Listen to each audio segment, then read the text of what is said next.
Good morning, friends, and happy Easter. Jesus has risen from the grave today. Let's celebrate our Lord Jesus from rising from the grave. God pulled him out and was like, just kidding. You don't get to stay there. I told you I was going to do this. And Jesus is like, bet, Dad. And then he went and took the keys from our favorite serpent and said, mine. Thank you. I cannot wait to get to that part of the Bible, by the way. I feel like if I had started this on a January 1st instead of in August, we probably would be there. On time. But you know what? It's fine. Instead of that, we're starting the book of Daniel today. And we have 3 chapters to read. So they're not as long as Ezekiel chapters, but these are a little long. So we're just not going to kind of dive into it. But I'm excited to start a new book, new Jesus rising from the grave. It's a good day. It's a good Easter Sunday. Also, if you are watching this and you are celebrating Easter traditionally, let me know what food you're eating and like what plans you have for Easter. I will be working today, a 7-hour shift, nothing crazy. I don't know if it's going to be busy or not. It's 50-50. I'm in Texas. So everything, for the most part, today is going to be shut down because Easter, except for where I work. They're open 24/7, 365. So it'll be easy or interesting. Blah, blah. I can't talk. I just got back from the gym. I'm all wired. It'll be interesting to see how many people are traveling today, like from my town to other towns. And it'll be interesting to see if it's busy or not. I kind of hope it is. It makes the day go by faster, you know? Anyway, as you can see, I got my bunny ears for Easter. Yes, I got these at the Dollar Tree, by the way, if anybody's looking for some cute, cheap bunny ears. And the ones this year are even cuter than these. So anyway, new start of the week, new book of the Bible. Let's dive into it. I'm excited to read Daniel. Episode 226. Real men don't. ... Sometimes having a job means having to make some big ethical choices. For instance, your employer may ask you to do something that is wrong and then tell you that it's not optional. You have to decide whether you're going to go through with it. This situation is similar to the one in which Shadrach, Meshach, and Abednego find themselves. Shout out to worship music, by the way. Shout out specifically to Brandon Lake's That's Who I Praise song for showing me how to pronounce those names. Kudos to you, Brandon Lake. If you have not heard that song, by the way, go listen to it. I love Brandon Lake. He's my fave. They each have an important job in the Babylonian government, and they too have a big decision to make. But the consequence they face for upsetting their boss is serious. A decision to do what is right here means death. As you read, determine whether their actions are foolish or courageous. And today's reading is going to be Daniel 1 through 3.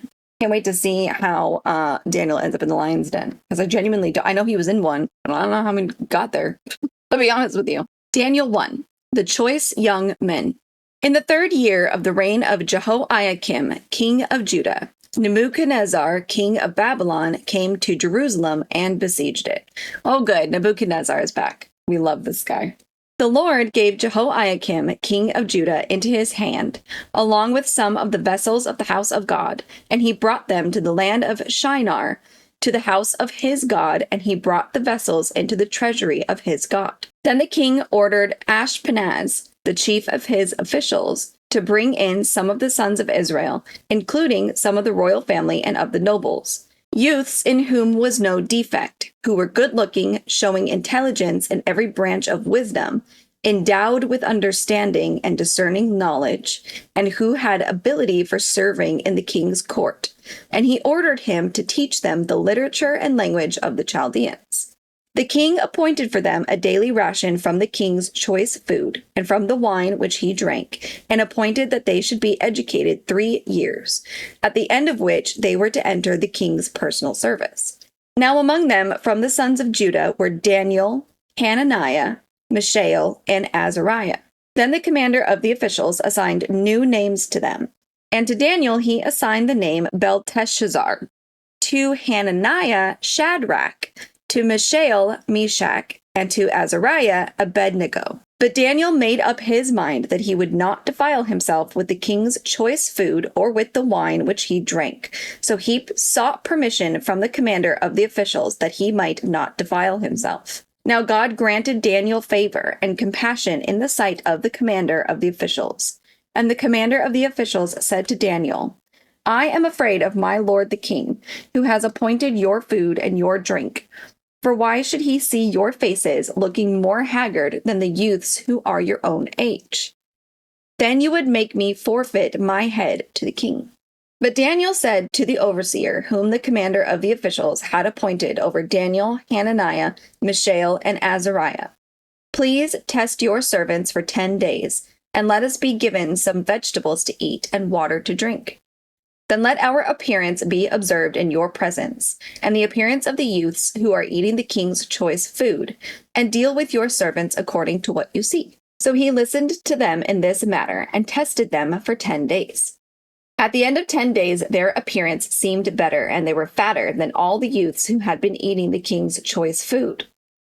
So the overseer continued to withhold their choice food and the wine they were to drink, and kept giving them vegetables. As for these 4 youths, God gave them knowledge and intelligence in every branch of literature and wisdom. Daniel even understood all kinds of visions and dreams.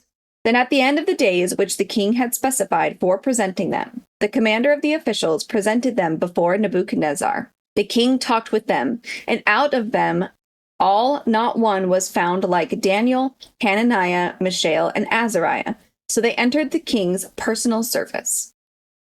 As for every matter of wisdom and understanding about which the king consulted them, he found them 10 times better than all the magicians and conjurers who were all in his realm. And Daniel continued until the first year of Cyrus the king. Daniel 2. The king's forgotten dream. Now in the 2nd year of the reign of Nebuchadnezzar, Nebuchadnezzar had dreams, and his spirit was troubled, and his sleep left him. Probably because you keep conquering all these nations. I'm just saying. Just throwing that out there. Maybe you're a little stressed, dude. Then the king gave orders to call in the magicians, the conjurers, the sorcerers, and the Chaldeans to tell the king his dreams. So they came in and stood before the king. The king said to them, "I had a dream, and my spirit is anxious to understand the dream." Then the Chaldeans spoke to the king in Aramaic. "O king, live forever. Tell the dream to your servants, and we will declare the interpretation." The king replied to the Chaldeans, "The command from me is firm. If you do not make known to me the dream and its interpretation, you will be torn limb from limb, and your houses will be made a rubbish heap. But if you declare the dream and its interpretation, you will receive from me gifts and reward and honor. Therefore declare to me the dream and its interpretation." They answered a second time and said, "Let the king tell the dream to his servants, and we will declare the interpretation."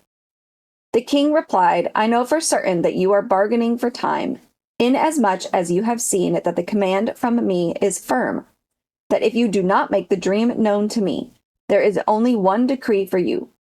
For you have agreed together to speak lying and corrupt words before me until the situation is changed. Therefore tell me the dream, that I may know that you can declare to me its interpretation."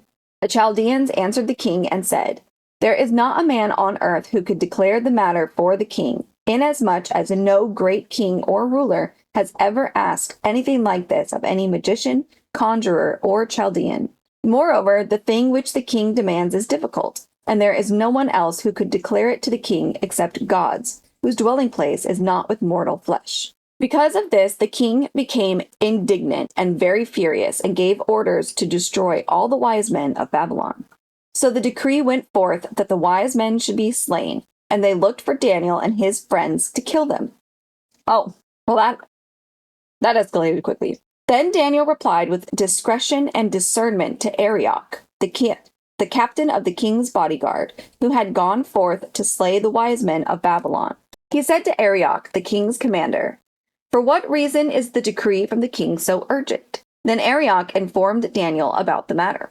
So Daniel went in and requested of the king that he would give him time, in order that he might declare the interpretation to the king. Then Daniel went to his house and informed his friends Hananiah, Mishael, and Azariah about the matter, so that they might request compassion from the God of heaven concerning this mystery, so that Daniel and his friends would not be destroyed with the rest of the wise men of Babylon. Then the mystery was revealed to Daniel in a night vision. Then Daniel blessed the God of heaven. Daniel said, "Let the name of God be blessed forever and ever, for wisdom and power belong to him. It is he who changes the times and the epochs. He removes kings and establishes kings. He gives wisdom to wise men and knowledge to men of understanding. It is he who reveals the profound and hidden things. He knows what is in the darkness, and the light dwells with him. To you, O God of my fathers, I give thanks and praise, for you have given me wisdom and power.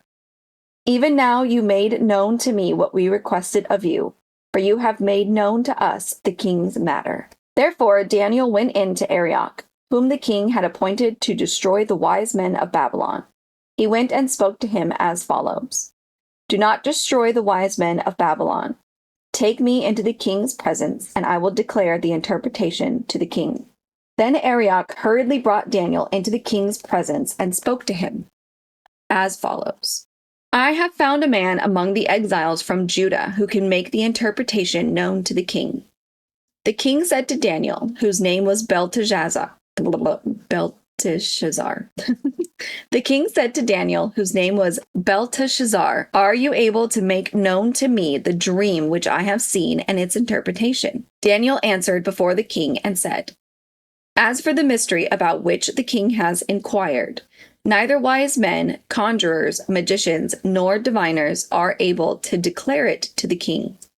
However, there is a God in heaven who reveals mysteries, and he has made known to King Nebuchadnezzar what will take place in the latter days. This was your dream and the visions in your mind while on your bed. As for you, O king, while on your bed, your thoughts turn to what would take place in the future, and he who reveals mysteries has made known to you what will take place. But as for me, this mystery has not been revealed to me for any wisdom residing in me more than in any other living man, but for the purpose of making the interpretation known to the king, and that you may understand the thoughts of your mind. You, O king, were looking, and behold, there was a single great statue, and that statue, which was large and of extraordinary splendor, was standing in front of you, and its appearance was awesome. The head of that statue was made of fine gold, its breast and its arms of silver, its belly and its thighs of bronze, its legs of iron, its feet partly of iron and partly of clay. You continued looking until a stone was cut out without hands, and it struck the statue on its feet of iron and clay and crushed them.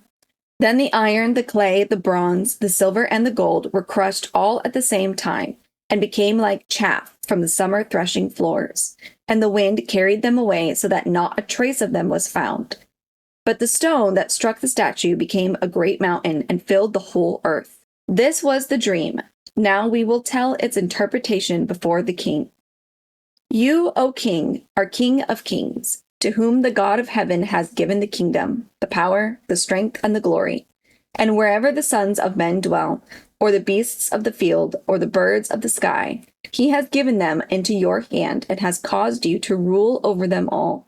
You are the head of gold. After you, there will arise another kingdom inferior to you, then another third kingdom of bronze, which will rule over all the earth.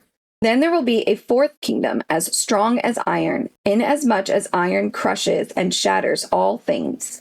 So like iron that breaks in pieces, it will crush and break all these in pieces.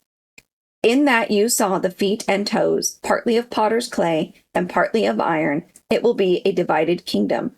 But it will have in it the toughness of iron, inasmuch as you saw the iron mixed with common clay. As the toes of the feet were partly of iron and partly of pottery, so some of the kingdom will be strong and part of it will be brittle. And in that you saw the iron mixed with common clay, they will combine with one another in the seed of men, but they will not adhere to one another, even as iron does not combine with pottery. And those two kingdoms he's talking about, according to my Bible, are Medo-Persia. Well, not two, three kingdoms. Greece, Medo-Persia. Medo-Persia? Anyway. And Rome. I know. That's what it says. Crazy. In the days of those kings, the God of heaven will set up a kingdom that will never be destroyed. And that kingdom will not be left for another people. It will crush and put an end to all these kingdoms, but it will itself endure forever. Inasmuch as you saw that a stone was cut out of the mountain without hands, and that it crushed the iron, the bronze, the clay, the silver, and the gold, the great God has made known to the king what will take place in the future. So the dream is true and its interpretation is trustworthy. Then King Nebuchadnezzar fell on his face and did homage to Daniel, and gave orders to present to him an offering and a fragrant incense. The king answered Daniel and said, "Surely your God is a God of gods and a Lord of kings and a revealer of mysteries, since you have been able to reveal this mystery." Then the king promoted Daniel and gave him many great gifts, and he made him ruler over the whole province of Babylon, and chief prefect over all the wise men of Babylon. And Daniel made request of the king, and he appointed Shadrach, Meshach, and Abednego over the administration of the province of Babylon, while Daniel was at the king's court. Daniel 3. The king's golden image. Nebuchadnezzar the king made an image of gold, the height of which was 60 cubits, and its width 6 cubits. He set it up on the plain of Dura in the province of Babylon.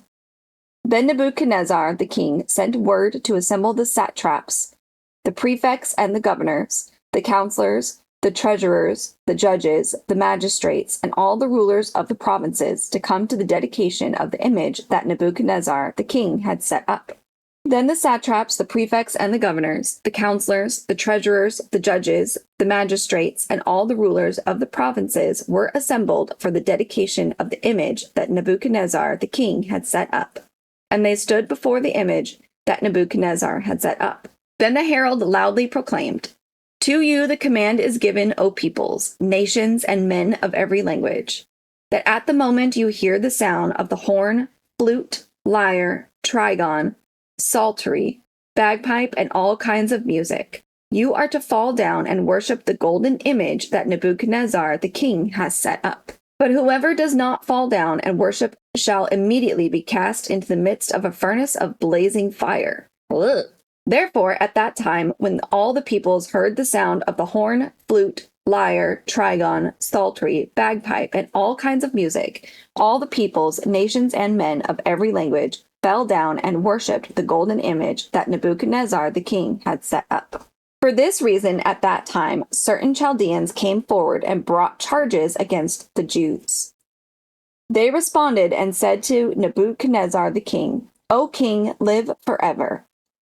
You, O king, have made a decree that every man who hears the sound of the horn, flute, lyre, trigon, psaltery, and bagpipe, and all kinds of music, is to fall down and worship the golden image. But whoever does not fall down and worship shall be cast into the midst of a furnace of blazing fire. There are certain Jews whom you have appointed over the administration of the province of Babylon, namely Shadrach, Meshach, and Abednego. These men, O king, have disregarded you. They do not serve your gods or worship the golden image which you have set up." Then Nebuchadnezzar, in rage and anger, gave orders to bring Shadrach, Meshach, and Abednego. Then these men were brought before the king. Nebuchadnezzar responded and said to them, "Is it true, Shadrach, Meshach, and Abednego, that you do not serve my gods or worship the golden image that I have set up? Now if you are ready, at the moment you hear the sound of the horn, flute, lyre, trigon, psaltery, and bagpipe, and all kinds of music, to fall down and worship the image that I have made, very well. But if you do not worship, you will immediately be cast into the midst of a furnace of blazing fire. And what God is there who can deliver you out of my hands?" Shadrach, Meshach, and Abednego replied to the king, "O Nebuchadnezzar, we do not need to give you an answer concerning this matter. If it be so, our God, whom we serve, is able to deliver us from the furnace of blazing fire, and he will deliver us out of your hand, O king. But even if he does not, let it be known to you, O king, that we are not going to serve your gods or worship the golden image that you have set up." I gotta tell you, I thought that was going to go a different direction. Good for them. Then Nebuchadnezzar was filled with wrath, and his facial expression was altered toward Shadrach, Meshach, and Abednego. He answered by giving orders to heat the furnace 7 times more than it was usually heated. He commanded certain valiant warriors who were in his army to tie up Shadrach, Meshach, and Abednego in order to cast them into the furnace of blazing fire. Then these men were tied up in their trousers, their coats, their caps, and their other clothes, and were cast into the midst of the furnace of blazing fire. This is heckin' bonkers. For this reason, because the king's command was urgent, and the furnace had been made extremely hot, the flame of the fire slew those men who carried up Shadrach, Meshach, and Abednego. But these 3 men, Shadrach, Meshach, and Abednego, fell into the midst of the furnace of blazing fire, still tied up. Then Nebuchadnezzar the king was astounded and stood up in haste. He said to his high officials, "Was it not 3 men we cast bound into the midst of the fire?" They replied to the king, "Certainly, O king." He said, "Look, I see 4 men loosed and walking about in the midst of the fire without harm, and the appearance of the 4th is like a son of the gods." Then Nebuchadnezzar came near to the door of the furnace of blazing fire. He responded and said, "Shadrach, Meshach, and Abednego, come out, you servants of the Most High God, and come here."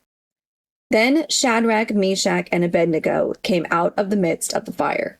The satraps, the prefects, the governors, and the king's high officials gathered around and saw in regard to these men that the fire had no effect on the bodies of these men, nor was the hair of their head singed, nor were their trousers damaged, nor had the smell of fire even come upon them. Nebuchadnezzar responded and said, "Blessed be the God of Shadrach, Meshach, and Abednego, who has sent his angel and delivered his servants who put their trust in him, violating the king's command, and yielded up their bodies so as not to serve or worship any god except their own God. Therefore, I make a decree that any people, nation, or tongue that speaks anything offensive against the God of Shadrach, Meshach, and Abednego shall be torn limb from limb, and their houses reduced to a rubbish heap, inasmuch as there is no other God who is able to deliver in this way." Then the king caused Shadrach, Meshach, and Abednego to prosper in the province of Babylon. You know, I gotta tell you, I thought for sure they were gonna be like, "Yeah, we'll worship him. We don't want to be set on fire." I mean, any normal person probably would have. Nobody wants to be set on fire, guys. It's a terrible way to die. Good for them. That took quite the turn. All right, here we go. Shadrach, Meshach, and Abednego had been ordered to bow down and worship a statue, but they refused. To worship the image would violate God's commandment in Exodus 20, verse 3. "You must not have any other god but me." When threatened with execution, they still refused. Then they were given one more chance. At that point, they could have used any number of excuses for bowing to the image to save their lives. "It's just one time. We had no choice. It's just a Babylonian custom. It isn't so bad. We're not hurting anybody. Blah, blah, blah." But instead of making excuses, Shadrach, Meshach, and Abednego simply obeyed God. The outcome of their courageous decision lay with God, so that is where they left it. Don't make excuses for wrong choices. Like these young men, have the courage to do what is right. Know that God is pleased with your obedience and trust him to work out the best for the situation. Boom, baby. And there we have it, the first 3 chapters of Daniel on this beautiful Easter Sunday. Follow God's commandments. I think this is a good lesson for today. I think this is a good lesson because how many of us, me included, okay, not judgments, admissions, accountability, guys. I've been like, oh, it'll be fine. It's fine. I'm just assimilating to a culture. That worked out for King Solomon, right? It's just their customs. Like I'm here because it's their customs, blah, blah, blah, blah. This is why it's so important in a lot of the older books of the Old Testament to like, God very specifically is like, do not assimilate with the sojourner, with the foreigner, with the people that don't believe in the same God as you do. Like, do not do that. And we learned the hard way as to what, well, not the hard way. I guess we learned the hard way. Solomon learned the hard way about that because he had so many wives from all different places and they convinced him to turn away from God. And how did that work out? Right? He probably was just like, oh, it's fine. No, it wasn't fine. Anyway, pretty obvious lesson for the day. A good one, I think. Definitely, it's hard. I know it can be hard because people, especially nowadays, are so vitriol and nasty. And like with the rise of technology, like people can find out like where you live and all that stuff. And it's just scary out there. But we have to stick to our convictions. And we have to trust that God will protect us. And hopefully we don't get set on fire. because that's painful and gross, and nobody wants that. Thank you guys for hanging out with me for this episode. Much shorter this time. Shout out to those of you who actually watched yesterday's hour-long episode. You guys are the MVPs. Thank you. Oh my lord, this devotional sometimes, I don't know why, it goes the way it does. Before we go, of course, we must bow our heads and pray together. Dear God, thank you so much for rising your son, Jesus, out of the grave today. He is risen, Lord, and we are so thankful that he is risen, and we are so thankful for everything that your son has done for us. I pray that those that are looking for you and for him, that they find you, especially on today of all days, because it would be just the best day. Any day, of course, is good to find Jesus, but I pray that Jesus is found by those that are struggling, that those that are hurting, those that are suffering, those that are feeling a little bit lost, that they find their way back to their shepherd today. In Jesus' name, amen. Thank you guys once again for hanging out with me, and I will see you next time for more Daniel. I'm so excited to see where this goes now. This is very entertaining. I'm here for it. Okay, anyway, you guys be safe out there. Have a good Easter. Let me know again, like, what your plans are for the day in the comments, because I'm genuinely curious. I'll be at work, so we'll see how that goes. But anyway, be safe out there. God bless you guys.